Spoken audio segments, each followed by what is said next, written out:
Welcome back to another mini episode of the Authentic Man podcast. I'm your host, David Chambers. I almost forgot what the podcast was there.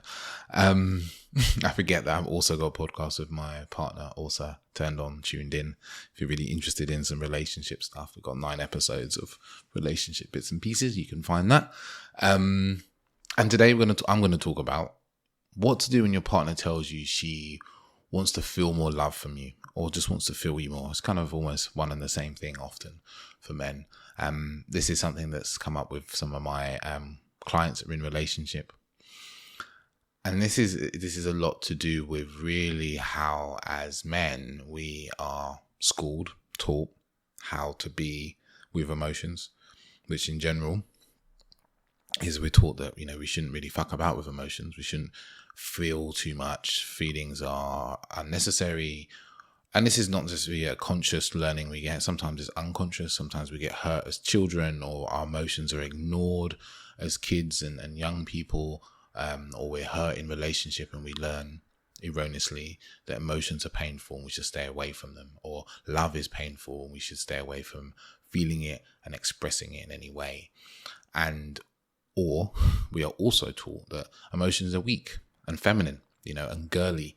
And this also affects the way we are in relationship with our partners when it comes to expressing our feelings and emotions.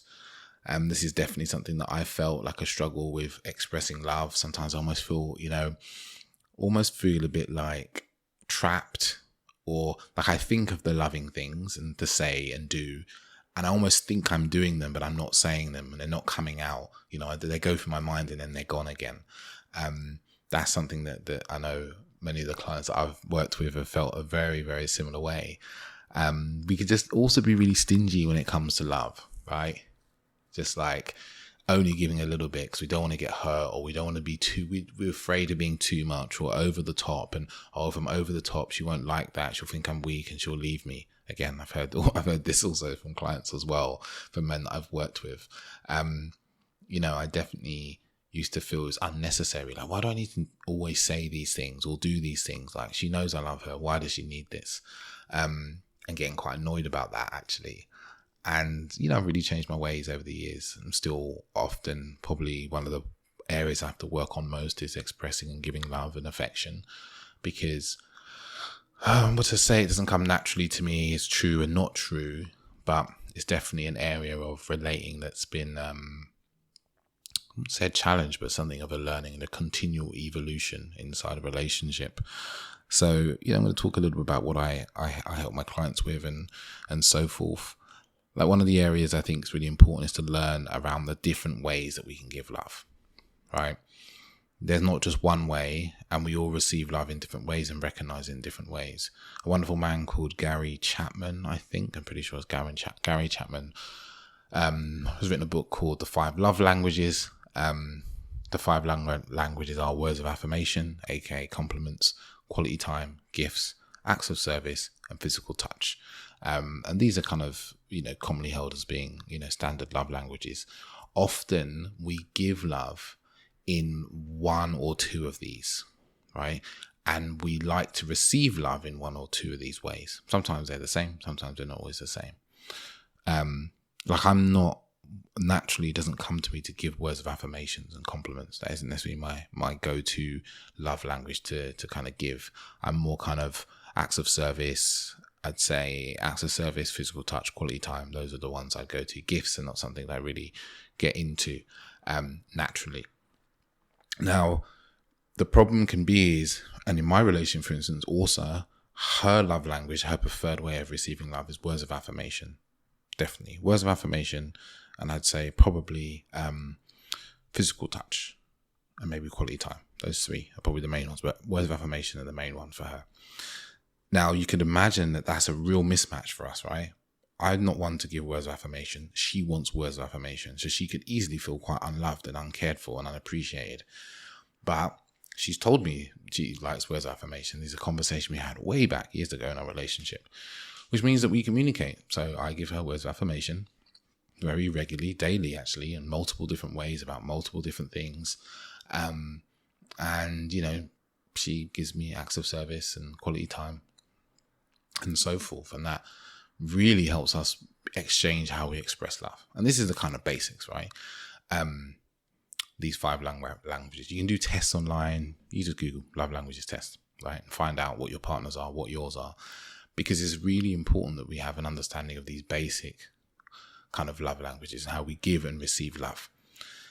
Now, I'm also a big fan of is actually learning to express love in all of these ways, right? So words of affirmation, quality time, gifts, acts of service, and physical touch, to give love in the many different ways, to have a whole range of ways we give love. And I do this in my relationship. You know, sometimes I buy a gift, sometimes I buy also gifts. I'm not a huge gift person at all, because they feel a bit superficial. But, you know, I also, you know, went to the States not too long ago, and I was in a coffee shop. Even though I don't drink coffee, I was with some friends, and I saw that they had some hand poured candles that were in kind of like a little wooden candle holder. And I was like, also would love that. So I went and bought the candles and brought that home for her. And it's exercising ourselves in a new range and what's uncomfortable and unusual, right, can be a wonderful way of growth. This is how we grow. We step into the uncomfortable, or what we would not normally habitually do. That's how we often grow. So this is something I work with a lot of my clients, is stretching their range of different ways of expressing love, right? One of the ones, I think the easiest one, is the words of affirmation. Usually go a really long way, I find. Now, one of the ways in words of affirmation is actually learning the new language of love, of expression, of words, of adjectives, of feeling as well, like expressing the feeling behind, like I love it when you, or it makes me feel like when you know, that sort of thing, to express to our partner the words of affirmation and compliments, to create more of a poetic expression, right, when we're talking to our partner and telling them what they mean to us, how they make us feel, how they make our lives better. Those are some wonderful ways to express love, not just about what they do for us, but also how they make us feel, how they improve us as people, how they make our lives better. That's a wonderful way. Or, you know, sometimes it's the tiny things. It's just a look, you know. It's just sometimes it's holding someone when they're sad and they need comforting, right? It's learning to feel the moment as well, to express love. Like, what does love require of me in this moment with you and your partner? You know, maybe you're,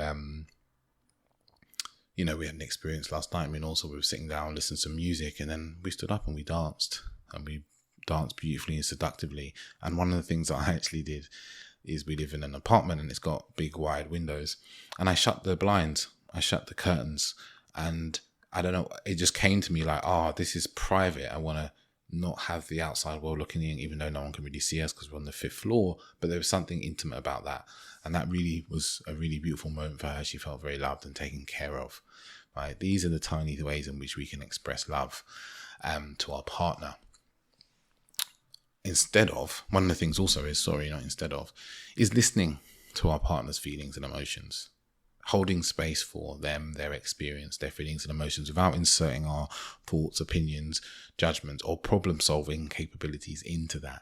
Just hearing, just listening, just being there for them, just holding that space, letting them empty out their feelings and emotions without the need to tell them what's right and wrong, what they should or shouldn't do. Maybe then asking permission. Hey, would you like any advice about this or help? You know, that is a beautiful way to show love and appreciation and care. You know, as well as boundaries, upholding those boundaries, listening to them, having your own boundaries as well. But another way that I also really recommend with my clients around love is to express more of it in their lives in general, whether that's friends and family, whether that is people in the street. And love isn't always like big expressions of love, as in romantic love. It can be just care. You know, love and care to me are interchangeable. Like, I can love a stranger, so I mean I can care for a stranger. So learning to cultivate more and express more love in your life. That could be compliments of your friends, maybe your friend's new haircut, new shoes, whatever. It's just paying attention to these things, because it's a practice.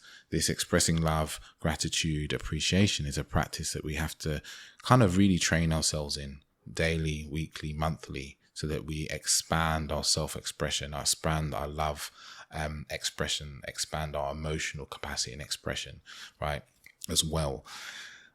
There's also a few more ways that I've seen my clients have really benefited in connecting to and expressing love is actually through some meditations. There's one in particular that I really love to help my clients with. If it's something you're interested in, I can send it over to you. You just message me, send me an email, and I'll send it over to you. It's actually, feeling love in your heart and then just being with that, because often we want to run away from the feeling of love that occurs in our body as men because, we're not that comfortable with it. But meditations, breath work as well. Again, there's a couple of breath works that I do with my clients and my group coaching programs. Almost lost my words there. To really help them cultivate that feeling of love.